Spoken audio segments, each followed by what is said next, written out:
ప్రభు అయిన యేసుక్రీస్తు నామములో మీకు శుభములు తెలియపరుస్తూ ఉన్నాను. అంతేకాదు ఈరోజు మదర్స్ డే కనుక తల్లులందరికీ మరి హ్యాపీ మదర్స్ డే. వచ్చిన వారందరూ కూడా మీరు మంచి తల్లులుగా ఉండాలని, మంచి పిల్లలను, భర్తను, కుటుంబాన్ని పరిపాలించే తల్లులుగా, క్రైస్తవ తల్లులుగా, లేక యేసు ప్రభువును నమ్ముకున్న వారి యొక్క జీవితము, వారి తల్లుల జీవితము ప్రత్యేకము. రాబో దినాల్లో మరి భవిష్యత్ కాలంలో మంచి క్రైస్తవ లోకము ఉండాలి అంటే తల్లుల పాత్ర ఎంతో ఉంది. తండ్రులది కానే కాదు. తండ్రులు చాలా ఇంపార్టెంటే, కానీ పిల్లల విషయంలో తల్లులే కావాలి. తల్లులు ఉన్నారు, మంచి తల్లులు ఉన్నారు, కానీ నిర్లక్ష్యం చేసే తల్లులు ఎక్కువగా ఉన్నారు. నేను చదివిస్తాను, ఆయన ఇష్టము, నేను అక్కడికిక్కడికి ఫీజు కడతాను అని, కానీ ఆయన ఇష్టము అని చెప్పి వదిలేస్తూ ఉంటారు. వివాహం అయినంత వరకు పిల్లల బాధ్యత మనదే. అమెరికాలో వివాహం కాకపోయినా మరి వెస్ట్రన్ కంట్రీస్లో 16 సంవత్సరాలు వస్తే నీ ఇష్టం. 30 సంవత్సరాలకో 40 సంవత్సరాలకో వాళ్ళు పెళ్ళిళ్ళు చేసుకున్నా కూడా 16-17 సంవత్సరాలు వచ్చేసరికి, మహా అంటే 18 సంవత్సరాల్లో వచ్చేసరికి ప్రతి తల్లిదండ్రులు ఇంట్లో నుంచి బయటికి వెళ్ళిపో అని నెట్టేస్తూ ఉంటారు. ఒక దమ్మిడి ఇవ్వరు, ఆస్తులు ఇవ్వరు. ఇవ్వాలని రూల్ ఏమీ లేదు. మన దేశంలో మరి చాలా డిఫరెంట్గా ఉంది కనుక మన సాంప్రదాయం, మన యొక్క నడవడిక, పెంపకము వ్యత్యాసంగా ఉంది. చాలా ప్రపంచ దేశాలు మన దేశాన్ని మెచ్చుకుంటారు. ఎందుకంటే మన వాళ్ళంతా ఉమ్మడి కుటుంబంగా ఉంటారు. దేవునికి స్తోత్రములు. మరి కలిసి ఉంటే కలదు సుఖము. ఐక్యత కలిగి ఉంటే ఎంతో మంచిది, బలం. వృద్ధాప్యంలో ఉన్న వారి దగ్గర నుంచి ఎన్నో విషయాలు మనం నేర్చుకుంటాం. కనుక ఇంట్లో పిల్లలు, మనవరాళ్ళు ఉంటే ఇంకా మంచిది. నేను వేరుగా ఉంటే, ప్రభు అంటూ ఉన్నాడు, చాలా చోట్ల అన్నాడు, 2-3 చోట్ల అయితే ఖచ్చితంగా అన్నాడు, నాకు వేరుగా ఉండి మీరు ఏమీ చేయలేరు. దేవునికి వేరుగా ఉండి మనం ఏమీ చేయలేము. అలాగే తల్లిదండ్రులకు, తాతయ్యలకు, అమ్మమ్మలకు, నాయనమ్మలకు దూరంగా ఉండి పిల్లలు ఏమీ చేయలేరు. ఎన్నో విషయాలు నేర్చుకుంటారు. కనుక ఉమ్మడి కుటుంబం ఉండడం మంచిది, కానీ మరి తరం మారింది. పిల్లలు వేరుగా ఉంటారు, తల్లిదండ్రులకు దూరంగా ఉండాలని కోరుకుంటారు. స్వేచ్ఛ కావాలి, మాకు ఫ్రీడమ్ కావాలి, మమ్మల్ని ఎవరు ప్రశ్నించకూడదు, మమ్మల్ని ఎవరు అడగకూడదు, ఎటుపోతున్నావు అని ఎవరు కూడా మమ్మల్ని అడగకూడదు, మా ఇష్టం. ఎప్పుడైతే మా ఇష్టము, నా ఇష్టము అని అంటారో ఆ కుటుంబము చేతికి అందదు. కనుక కుటుంబంలో ఐక్యత కలిగి ఉండాలి, పెద్దల మాటకు లోబడాలి. ముఖ్యంగా తల్లులకు చాలా పెద్ద బాధ్యత దేవుడిచ్చాడు.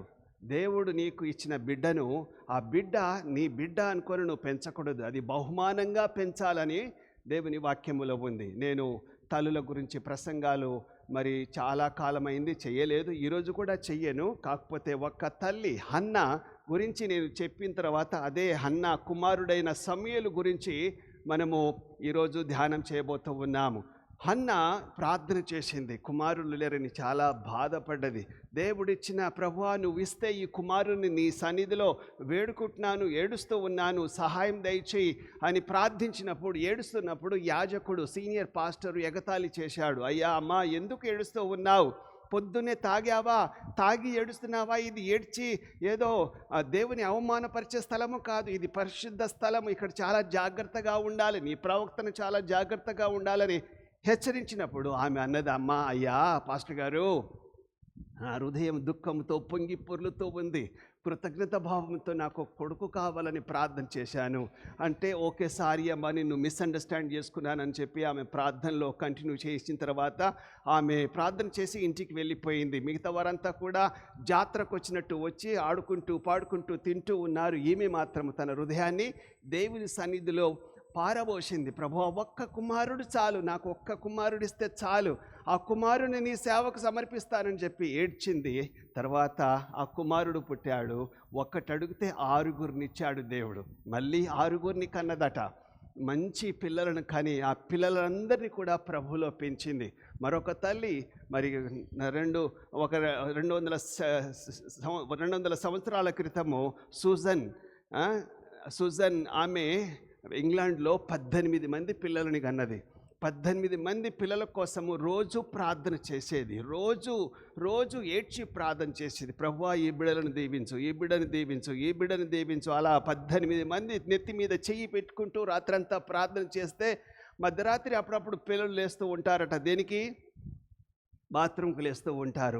మా అమ్మేంది మా తమ్ముని మీద ప్రార్థన చేస్తూ ఉంది, మా చెల్లి మీద చేయి పెట్టి ప్రార్థన చేస్తుందని చెప్పి వాళ్ళు, సరేలే ఆమె రోజు ఇట్నే చేస్తుందని చెప్పి మూలుగుతూ ఉంటుంది.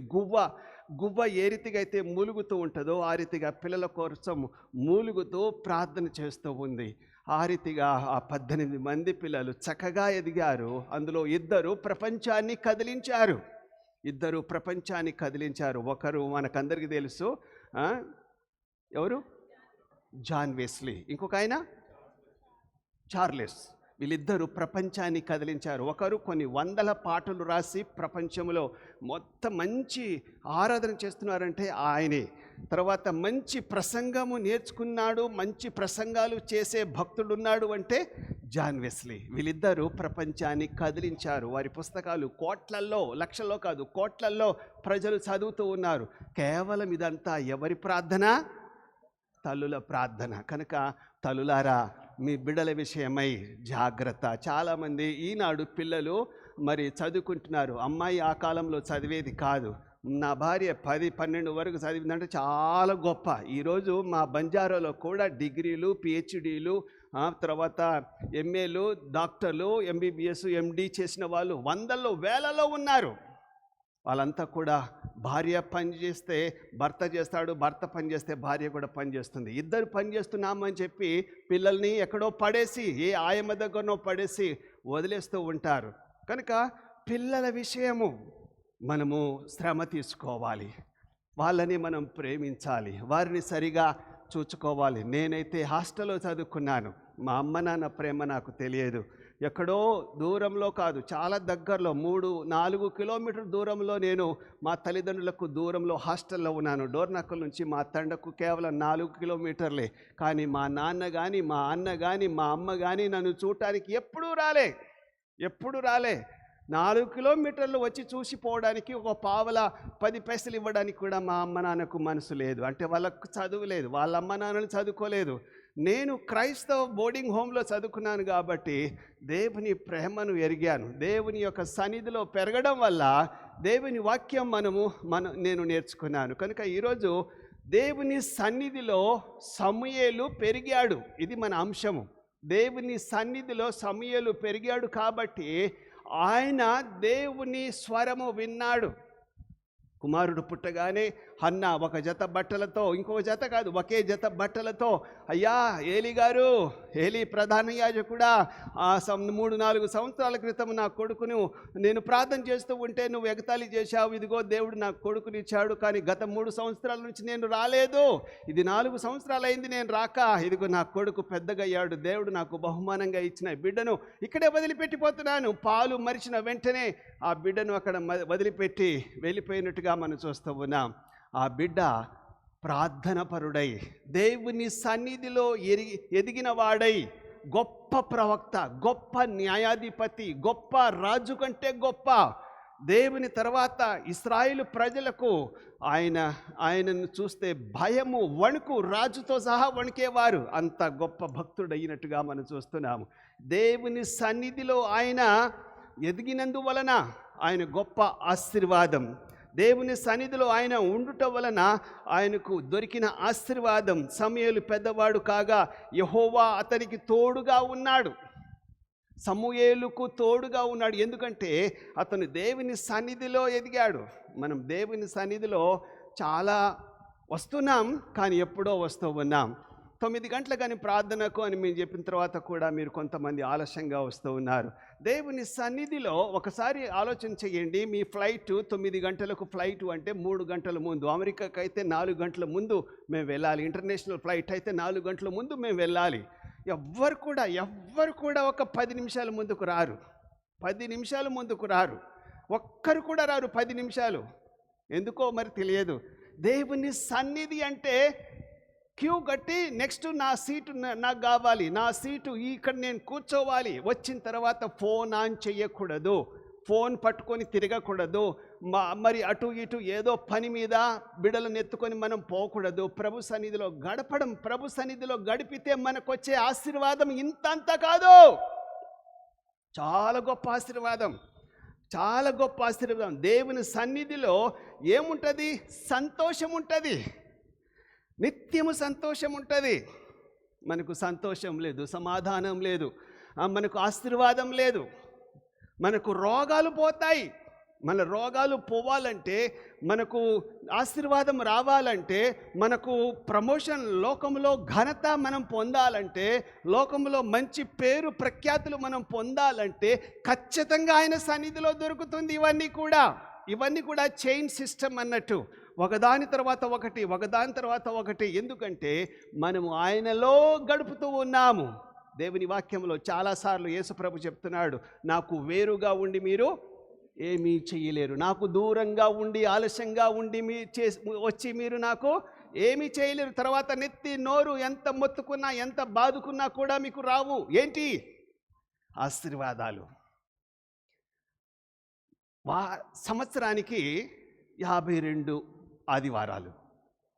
ఆ ఆదివారాలు 365 రోజుల్లో 52 ఆదివారాలు, 2.5-3 గంటలు మీరు దేవునికి ఇస్తే ఈ ఒక్క సంవత్సరం మీరు అట్లా చూడండి ఎంత ఆశీర్వాదం ఉంటుందో, ఎంత మీ కుటుంబంలో చేంజ్ ఉంటుందో. ఎవరిని బతిమాలాడని అవసరం లేదు. ఏ గవర్నర్ని కానీ, ముఖ్యమంత్రిని కానీ, ఎమ్మెల్యేని కానీ, ఎంపీని కానీ, ఏ సర్పంచ్ని, కౌన్సిలర్ని కూడా మనం రికమెండేషన్ అడగని అవసరం లేదు. వీళ్ళందరికీ పై ఉన్నవాడు మన దేవుడు. మన దేవుడు మనతో ఉండగా ఏ శత్రువుకు మనము భయపడని అవసరం లేదు. అట్టి దేవుని కాపుదల దేవుని సన్నిధిలో ఉంది. కనుక దేవుని సన్నిధిలో మనము గమనించవలసింది ఏంటంటే, ఆయన తోడు నాకు కావాలి. ఇప్పుడు అమ్మాయి అబ్బాయి ఎప్పుడు కూడా ప్రేమించుకుంటూ ఉంటారు, ఏవేవో రాసుకుంటూ ఉంటారు. అందులో ఒకరోజు ఫోన్ చేయకపోతే, ఒక పూట ఫోన్ చేయకపోతే, ఒక 4 అవర్స్ ఫోన్ చేయకపోతే, అటు అమ్మాయి కానీ అబ్బాయి కానీ ఏమంటారు? మర్చిపోయినావా? అంతేనా ప్రేమ? అంతేనా? ఇంతేనా అని అపార్థాలు చేసుకుంటారు. అవును, కరెక్టే. గంటకు ఫోన్ చేస్తూ ఉంటారు నిజమైన ప్రేమికులు. మన దేవుణ్ణి గంటకు మనము స్తోత్రం చెల్లించాలి. గంటకు, లేకపోతే నిమిషము, ఒక గడియ కూడా, ఒక నిమిషము కూడా నిన్ను నేను వదల్లేను ప్రభువా, ఒక్క అడుగు ముందుకేయాలన్నా కూడా నువ్వు నాకు తోడుగా ఉంటేనే నేను వేస్తానంటాడు. అందుకోసమే మోషకు దేవుని తోడు ఉంది కాబట్టి మోషే గొప్ప అద్భుత కార్యాలు చేయగలిగాడు. అయ్యా నేను పోను, మీరు వెళ్ళండి నేను చూసుకుంటానంటే నేను పోను, నువ్వు నాతో ఉంటే తప్ప, నీ సన్నిధి నాతో ఉంటే తప్ప నేను పోను.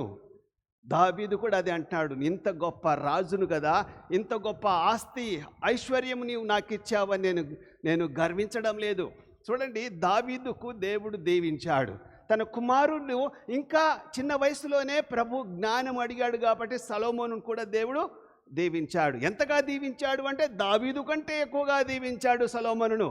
తండ్రి ఏ మార్గంలో నడిచాడో, బిగినింగ్లో, యవన కాలంలో, లేక కొద్ది చిన్న వయసులో, టీనేజీలో ఈ సమూయేలు సొలొమోను ఎంతగానో నడిచాడు. కానీ ఆయన కుమారుడు రెహబాము దేవుని సన్నిధిలో గడపలేదు. తండ్రి తాత సంపాదించిన ఆస్తినంతా కూడా చెదరగొట్టాడు. రెహబాము కాలంలో రెహబాము దేవుని సన్నిధిలో గడపక దేవునికి దూరంగా జీవించినందువల్ల తన తల్లిదండ్రుల ముందు ఉన్నప్పుడు పెద్దల మాట వినకుండా యవనస్తులు పోకిరిగాళ్ల మాటలు విని పెద్ద రాజ్యాన్ని, తండ్రి తాత సంపాదించిన రాజ్యాన్ని రెహబాము పోగొట్టుకున్నట్టుగా మనం చూస్తున్నాము. కేవలము దేవునితో అతను నిలబడనందువలన, దేవుని సన్నిధిలో అతను గడపనందువలన, దేవునికి ప్రీతికరంగా జీవించనందుకు రెహబాము తన 10 గోత్రాలు అప్పటికి ఒక ఛాన్స్ ఇచ్చి చూశారు. అయ్యా, మీ నాన్న కాలంలో మేము 34 సంవత్సరాలు 34 సంవత్సరాలు బరువులు మోసామయ్యా, 70,000 మంది మేము చచ్చి బ్రతుకుతున్నామయ్యా.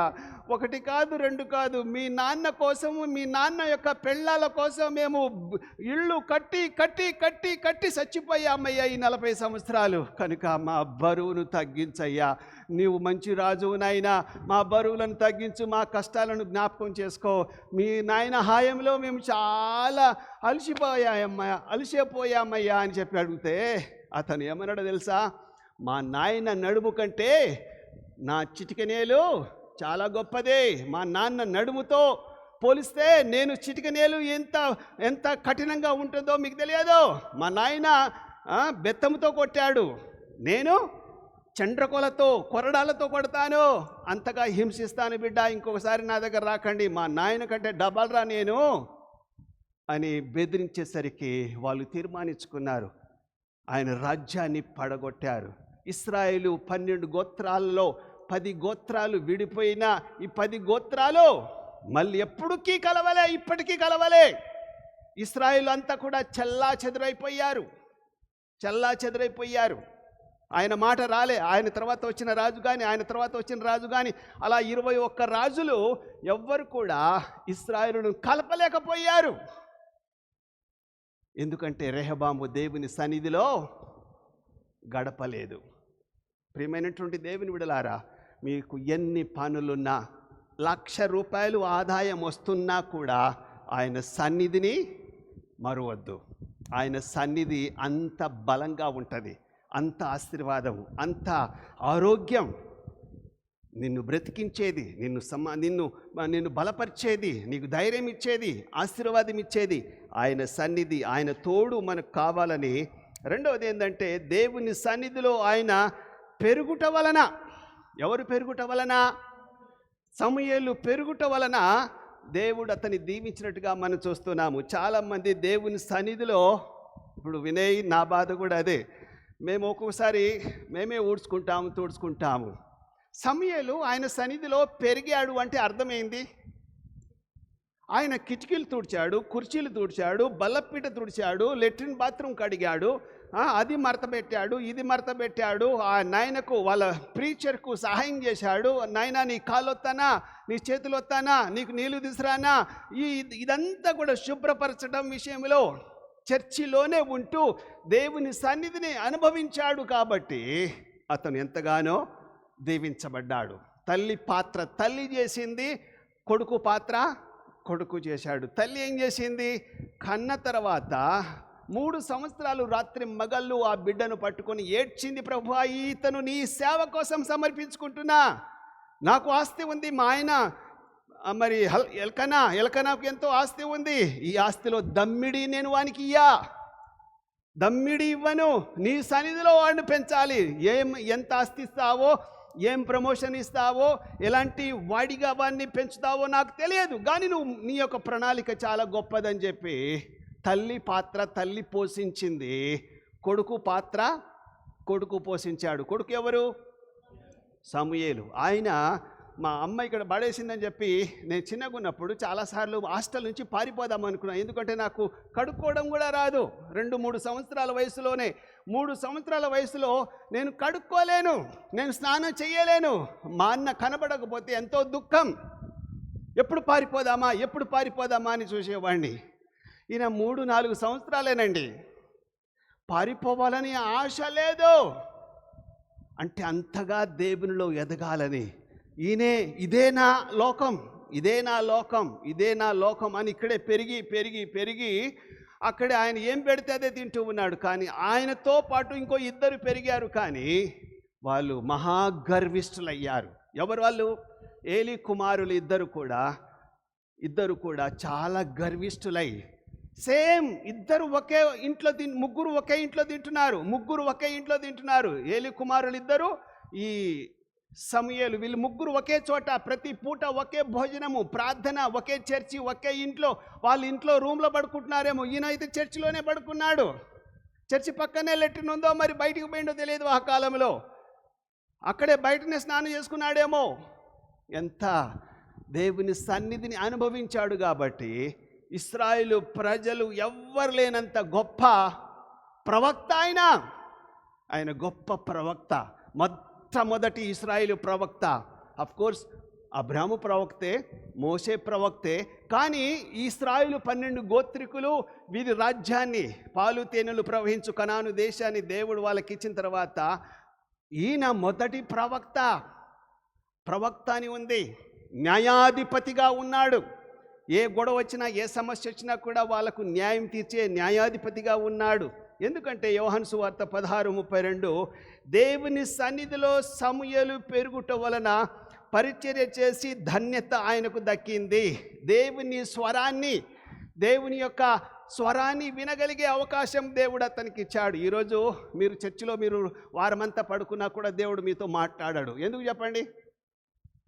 ఒక వారమంతా కూడా మీరు తినకుండా ఉపవాసం ఉండి ఇక్కడే ఉన్నా కూడా దేవుడు మీతో మాట్లాడాడు. ఎందుకో చెప్పండి? దేవుని వాక్యం ఇప్పుడుంది.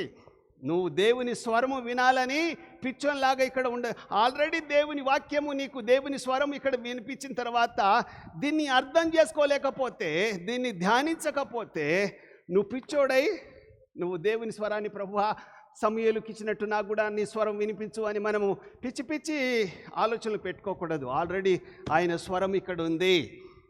ఇది ఆయన స్వరము. దీనిని ధ్యానించు, దీన్ని పఠించు. అప్పుడు ఇందులో ఉన్న మర్మాలన్నీ కూడా, ఇందులో ఒక పుల్ల కానీ సున్న కానీ తీయకూడదు, కలపకూడదు. ఒకవేళ ఇది అర్థం కాకపోతే ఖచ్చితంగా నీవు బుధవారము ఆదివారం రావాలి.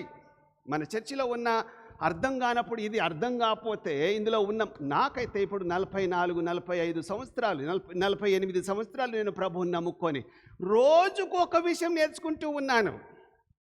ఇంకొక 40 సంవత్సరాలు అయినా కూడా బ్రతుకుతే, ఇంకొక 40 సంవత్సరాలు బ్రతికినా కూడా నేను మొత్తం నేర్చుకున్నాను అనేది ఇంపాసిబుల్. 100 ఏళ్ళు బ్రతికినా కూడా మనం ఇందులో కంప్లీట్గా నేర్చుకోలేము. రోజు కొంచెం మనం నేర్చుకోవాలి, బాగా చదవాలి, బాగా ధ్యానించాలి. ఆయన స్వరము, ఆయన మాటలు మనకు ఒక్కోసారి అర్థం కాదు. అనుభవజ్ఞులు చెప్పినప్పుడు, దేవుని వాక్కు, దేవుని బోధకులు చెప్పినప్పుడు వినాలి, అర్థం చేసుకోవాలి. కనుక ఆయన స్వరం విన్నాడు. అయితే దేవుని సన్నిధిలో గడిపితే శ్రమలు రావు. శ్రమలు వచ్చినా కూడా శ్రమల నుండి దేవుడు మనల్ని తప్పిస్తాడు. హిజ్కియా ఈ రాజులలో నంబర్ 2 రాజు. నంబర్ 1 రాజు ఎవరు అంటే దావీదు. నంబర్ 2 రాజు ఎవరు అంటే భక్తిపరులలో హిజ్కియా కాలంలో శ్రమలు వచ్చాయి, దావీదు కాలంలో శ్రమలు వచ్చాయి. దావీదు దేవుని వదలలేదు, దేవుని సన్నిధిని ప్రేమించాడు. దేవుని సన్నిధిలో నేను ఎప్పుడు పోదునా అన్నాడు. ఇప్పుడు తమిళనాడులో ఈరోజు విజయ్ ముఖ్యమంత్రి కాబోతున్నాడు. క్యాథలిక్ బ్యాక్గ్రౌండ్ అట. దేవునికి స్తోత్రములు. ఆయన కానీ, మన రేవంత్ కానీ, లేకపోతే పిఎం కానీ, లేకపోతే ఇంకెవరన్నా సీఎం కానీ, పిఎం కానీ దేవుని సన్నిధిలో వస్తారా? ఎందుకంటే వాళ్ళకు టైము దొరకదు. దావీదు చూడండి, ఆయన పెద్ద చక్రవర్తి, కానీ దేవుని సన్నిధి నాకు కావాలి. ఆదివారం నేను ఆయన సన్నిధిలో ఉండాలి. అప్పుడు ఆదివారం కాదు, శనివారమే నేను వెళ్ళాలి. దేవుని సన్నిధిలో ఎప్పుడు పోదునా అని అనుకొని దేవుని సన్నిధిని ప్రేమించాడు కాబట్టి దీవించబడ్డాడు. అదే రీతిగా హిజ్కియా రాజు 8వ రాజు, ఇతను కూడా ఎంతగానో దేవుని సన్నిధిని ప్రేమించాడు. ఒక మాట చెప్పండి, దేవుని దూత, ప్రభువా నా వల్ల కాదు, ఈ అసీరియన్స్ వాళ్ళు వచ్చి మమ్మల్ని బెదిరిస్తున్నారు, ఒక్క మాటతో నేను చంపేస్తాను, ఆ దేశాన్ని, ఈ దేశాన్ని, ఆ దేశాన్ని, పక్క దేశాన్ని అన్నిటిని నేను ఓడించాను, వాళ్ళన్ని యొక్క సామ్రాజ్యాన్ని కూల్చేశాము, నీ దేశం ఎంతరా, నువ్వెంతరా అని వాడు నాకు సవాలు విసిరి పెద్ద లెటర్ రాశాడయ్యా. నేనేం చేయాలి? నా సైన్యం చిన్నది, కానీ నా దేవుడు గొప్పవాడని చెప్పి ఎక్కడికి వచ్చాడు ఆయన? దేవుని సన్నిధికి వచ్చాడు. దేవుని సన్నిధిలో ఆ లెటర్ పరిచి ప్రార్థన చేస్తే నువ్వు ధైర్యంగా ఉండు. యెషయా ప్రవక్త వచ్చి హిజ్కియా రాజుతో ఏమన్నాడో తెలుసా? ఏం భయపడకు, నీకు విజయం. ఏంది? విరటలో పిచ్చోళ్ళు అవుతారు, అక్కడ లక్షల మంది ఉన్నారు, భయపడొద్దంటాడేంది? అవును, నీ పక్షంగా ఎవరు యుద్ధం చేస్తారు? దేవుడు యుద్ధం చేస్తాడు. ఎంతమందిని చంపాడు చెప్ప ఆ రాత్రి? 80,000 మందా? 185,000 మందిని దేవుని దూత చంపేశాడు. దేవుడు పర్మిషన్ ఇచ్చాడు, పో, నా భక్తుడు ప్రార్థన చేశాడు కనుక ఆ సైన్యానంతా కూడా చంపేయమంటే ఆ సైన్యానంతా కూడా రాత్రికి రాత్రే ఒక్కరు మిగలకుండా అంతా శవాలై పడిపోయారు. వాళ్ళ కుట్టిన బంగారము, వాళ్ళ కుట్టిన సామాగ్రి అంతా కూడా వెళ్ళిపోయి దోచుకొని వచ్చారు. ఎవరి సన్నిధిలో గడిపాడు ఆయన? దేవుని సన్నిధిలో గడిపాడు. నా వల్ల కాదు ప్రభువా, నేను యుద్ధం చేస్తే నన్నే ఫస్ట్ చంపేస్తారు, కానీ నువ్వేదో మంత్రం చేయాలి, నువ్వేదో చెయ్యాలని చెప్పి దేవుని సన్నిధిలో గడిపినందుకు దేవుని అతని ప్రార్థన ఆలకించాడు. కనుక దేవుని సన్నిధిలో మనం గడిపినట్లయితే మనం గొప్పవారైతాం, ఘనులైతాం, మన పేరు ప్రఖ్యాతలు గొప్పగా అయిపోతాయి. గిద్యోను బల పరాక్రమ గల శూరుడా, పరాక్రమము గల శూరుడా అని దేవుడు గిద్యోనుతో అంటున్నాడు. గిద్యోను భయపడి ఎక్కడో గానుగ చాటున దాక్కునే వ్యక్తి, భయపడి పిరికోడు కాదు, నువ్వు బయటికి రా, నేను వాడుకుంటాను, ఒక్క దెబ్బతో ఒక సైన్యాన్ని ఓడగొడతావు నువ్వు. ప్రభువా, నువ్వు నాతో ఉంటే, నీ తోడు నాకు ఉంటే, నీ సన్నిధి నాతో ఉంటే నేను గెలుస్తాను, లేకపోతే గెలవనని చెప్పి పరీక్ష పెట్టాడు. తెలుసా పరీక్ష? ఏం పరీక్ష అది?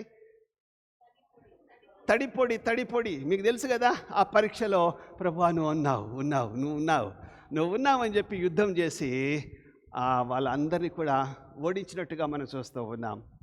దేవుని తోడు మనకు కావాలి, దేవుని సన్నిధి, దేవుని ప్రసన్నత మనకు కావాలి. దావీదుకు దేవుడు తోడుగా ఉన్నందువలన అతను ఏమన్నాడు తెలుసా? దేవుని సన్నిధిలో అతను గడుపుతూ ఉన్నాడు కనుక అతను నా హృదయానుసారుడు.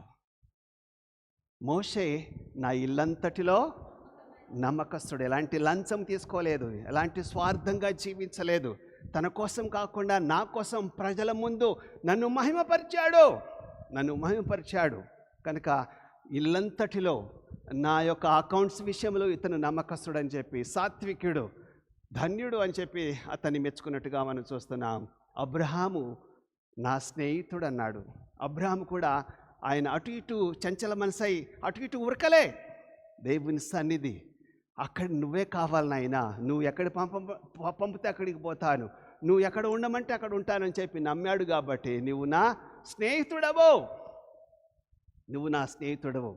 తర్వాత మన జీవితాల ద్వారా, మన బ్రతుకు ద్వారా దేవునికి మహిమ రావాలి. ప్రజలు నీ గురించి ఏమని మాట్లాడుకుంటున్నారు, లేక రాజులు, నాయకులు, ప్రజలు నీ గురించి ఏమని మాట్లాడుకుంటున్నారు అంటే దేవుని మహిమపరుస్తున్నారా లేకపోతే దేవుణ్ణి కించపరుస్తున్నారా? బైబిల్లో యేసుప్రభు చెప్పిన మాట ఏంటంటే, మీ నిమిత్తమే కదా ప్రజలు నేను దూషించబడుతూ ఉన్నాను. మన ద్వారా ఇతరులు దేవుని నామానికి అవమానం తేయకూడదు. కనుక మనము ఈ లోకంలో జీవిస్తున్నాం, మనము దేవుని సన్నిధిలో మనం లేకపోతే మన ద్వారా దేవునికి మహిమ వస్తుందా? దానియేలు గురించి దర్యావేసు రాజు ఏమన్నాడో తెలుసా? దానియేలు గురించి దర్యావేసు రాజు ఏమన్నాడంటే, ఓ జీవం గల దేవుడు నిన్ను రక్షించాడా దానియేలు?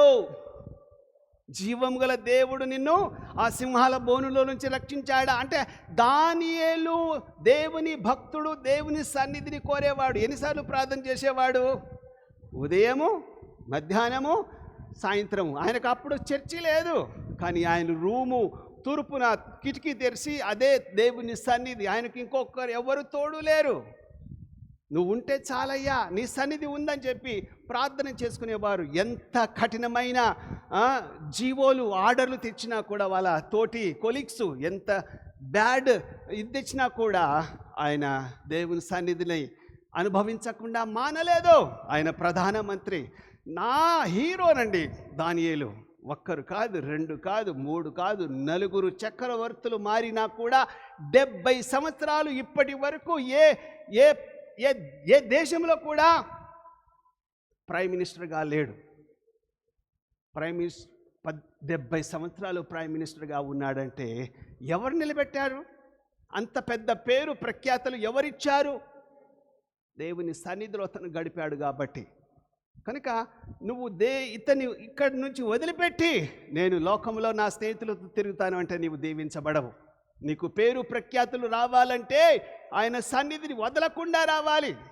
నేను అంటాను, ఎంత పెద్ద రోగం వచ్చినా కూడా నిన్ను మోసుకొని వస్తే, అంటే నా దగ్గరే కాదు, నువ్వు మోసుకొని దేవుని సన్నిధిలో పోతే ములుక్కుంటూ నిన్ను ఇద్దరు నడిపించుకుంటూ దేవుని సన్నిధిలో నేను గడపాలంటే నీ రోగం పోతుంది, నీకుంటున్న వ్యాధి పోతుంది, నీకుంటున్న అప్పులు బాధలు పోతాయి, నీకుంటున్న ఆ యొక్క దుఃఖం పోతుంది, నీకుంటున్న అనారోగ్యం పోతుంది. ఆయన 27వ వచనంలో ఏమంటాడంటే, 27వ వచనంలో అంటే ఎక్కడంటే 6వ అధ్యాయం, దానియేలు 6వ అధ్యాయం 27వ వచనము, ఆయన విడిపించువాడును రక్షించువాడునై ఉండి పరమందును భూమి మీదను సూచక్రియలు ఆశ్చర్య కార్యములు చేయువాడు ఆయనే. సింహముల నోట నుండి ఈ దానియేలును రక్షించెను అనే సాక్ష్యము ఎవరిచ్చారు? దర్యావేసు రాజు. ఎవరిచ్చారు? దర్యావేసు రాజు. ఎవరి గురించి? సింహాల బోను నుంచి ఇతన్ని రక్షించాడు. ఇతని దేవుడు చాలా గొప్పవాడు, ఇతను నమ్ముకున్న దేవుడు చాలా గొప్పవాడు. రోజుకు 3 సార్లు 70 సంవత్సరాలు, 80 సంవత్సరాలు, 90 సంవత్సరాలు, 100 సంవత్సరాలు దేవుని సన్నిధిలో గడిపాడు కాబట్టి 70 సంవత్సరాలు ప్రధానమంత్రిగా ఉన్నాడు. ఇంకా దానికంటే కావాల్సింది ఏముంది? రాజే ఒప్పుకుంటాడు, నీలాంటి వాడు ఎవరు లేరా బాబు. ఇంకొక వ్యక్తిని, యోసేపుకు దేవుని తోడు ఉన్నందువలన ఐగుప్తు రాజు ఏమన్నాడు? దేవతల వంటి జ్ఞానము నీ దగ్గర ఉన్నందువలన నీకంటే మించినోడు ఇక్కడ ఎవరు లేరు. మా రాజ్యంలో, ఈ ఐగుప్తు దేశంలో నీకంటే మించిన జ్ఞానవంతుడు, వివేకవంతుడు, దేవుని ఆత్మ నీలో ఉంది. దేవుడు నీకు తోడుంటేనే ఇలాంటి సంగతులు చెప్తావని చెప్పి మంచి చక్రవర్తిగా అతని కూడా ప్రధానమంత్రి చేసినట్టుగా మనం చూస్తూ ఉన్నాం. ఎందువల్ల? ఎన్ని కష్టాలు వచ్చినా, ఎంతమంది ఆయనను ఏడిపించినా, వాళ్ళ అన్నదమ్ములంతా కూడా కొట్టేసి కట్టేసి బావిలో పడేసి అమ్మేసినా కూడా ఆయన వాళ్ళని నిందించకుండా, ప్రభువా ఇది నీ ప్రణాళిక, మా అన్నదమ్ములను కాపాడడానికి నువ్వు నన్ను ఇక్కడికి అమ్మేశారు, వాళ్ళేమో వాళ్ళదేం తప్పు కాదు, ఇది నీ సంకల్పము. అంత క్షమాబుద్ధి కలిగిన వాడు అంత మందిని దేవుని సన్నిధిలో గడిపాడు. చివరిగా నేను చెప్పేది ఏంటంటే, చాలా చెప్పేది ఉంది, చాలా మాట్లాడాలి, కానీ మన సమయం లేదు. నాకైతే చాలా దేవుని వాక్యంలో ఎంతో లోతుగా ఎదిగే కొద్దీ అనేకమైన మర్మాలు, అద్భుతాలు దేవుడు చేస్తాడు. ఇప్పుడు చాలామంది సూచక క్రియలు, అద్భుతాలు కావాలంటూ ఉంటారు. అద్భుతాలు చేస్తే జనాలు తండోపతండాలు వస్తూ ఉంటారు. ఒక సూచక క్రియ అయిన తర్వాత, లేక ఒక అద్భుతం జరిగిన తర్వాత వాడు రెండోసారి ఇంకొక అద్భుతం కోరుతాడా? లేదా? కోరుతాడు కదా. అదే జరిగింది.